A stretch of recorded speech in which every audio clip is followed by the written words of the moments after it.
Hello, geographers. Welcome to our lecture on mountain glaciers. Today, we'll explore how these ice formations develop, flow, and reshape mountain landscapes. So let's get started.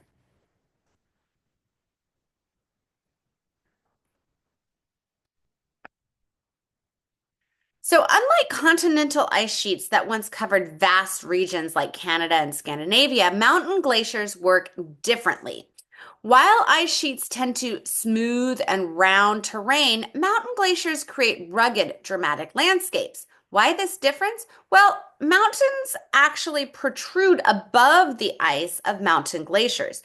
These protruding peaks channel the glacial movements, forcing it to flow certain paths, usually down existing stream valleys.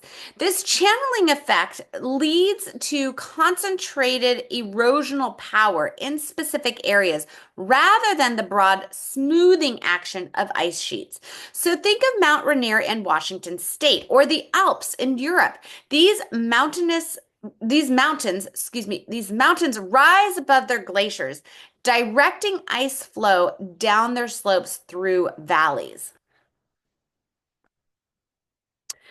Now, mountain glaciers come in two main types, highland ice fields and alpine glaciers. Both advance down slope, finding the path of least resistance.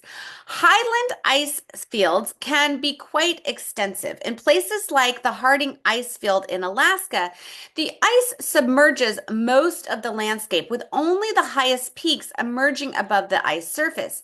These ice fields often extend into multiple lobes flowing down adjacent valleys. Imagine a giant ice cap sitting on top of a mountain range with ice fingers extending down various valleys.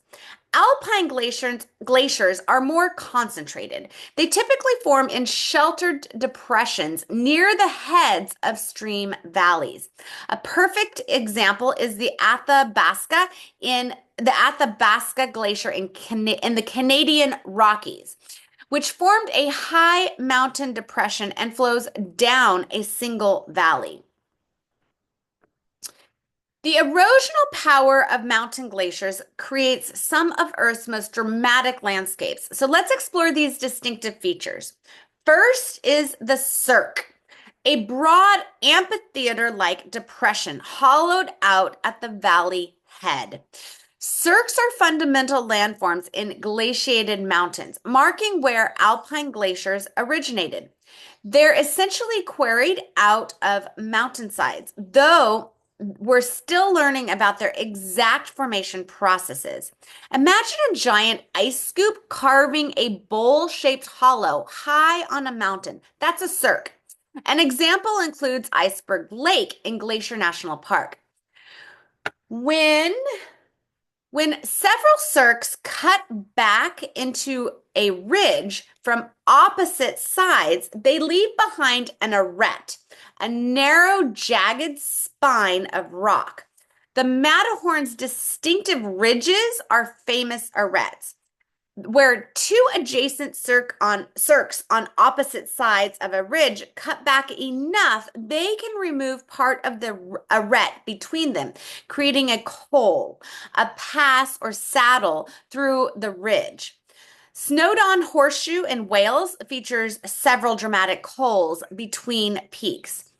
When three or more cirques intersect and quarry back, they form a horn, a steep-sided pyramid peak. The most famous example is undoubtedly the Matterhorn in the Alps.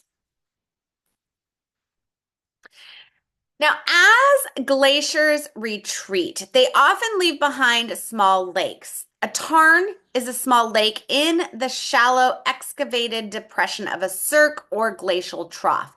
Emerald Bay in the Rocky Mountains is a beautiful example. The valley itself is transformed into a glacial trough, straightened and deepened by the glacier's passage, typically with a fluctuating gradient. Yosemite Valley is perhaps the most famous, glacial trough in North America. Excuse me. Within these troughs, we sometimes find paternoster lakes, a sequence of small lakes and shallow depressions along the valley floor.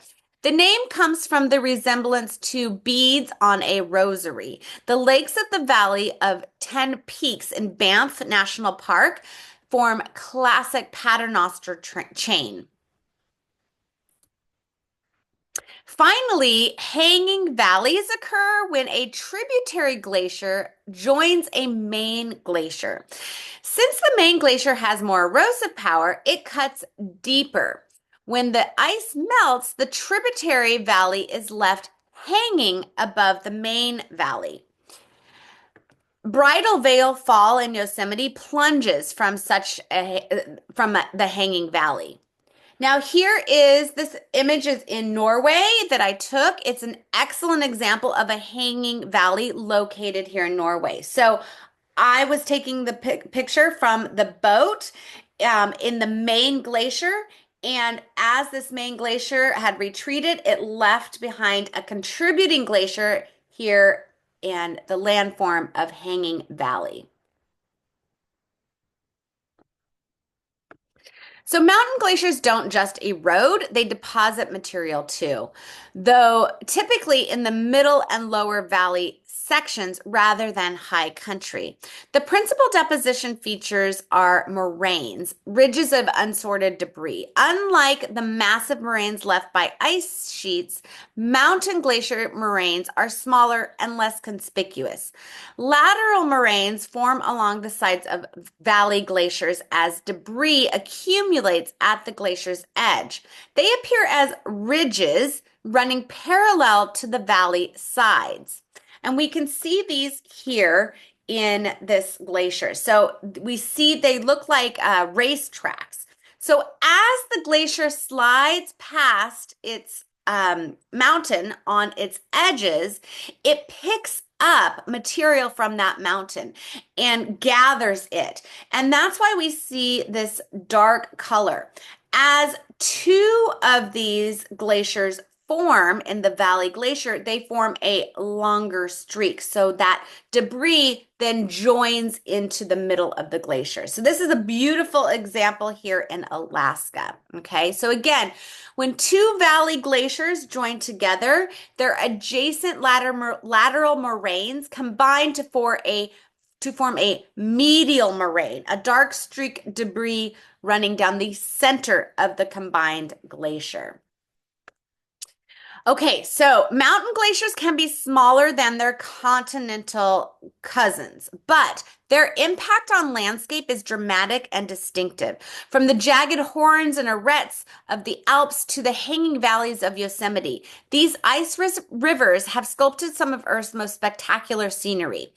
If you ever get a chance to visit, to take an Alaskan cruise or a cruise in the Norwegian fjords, these are beautiful examples, and you will remember what you've learned in this course. I guarantee it.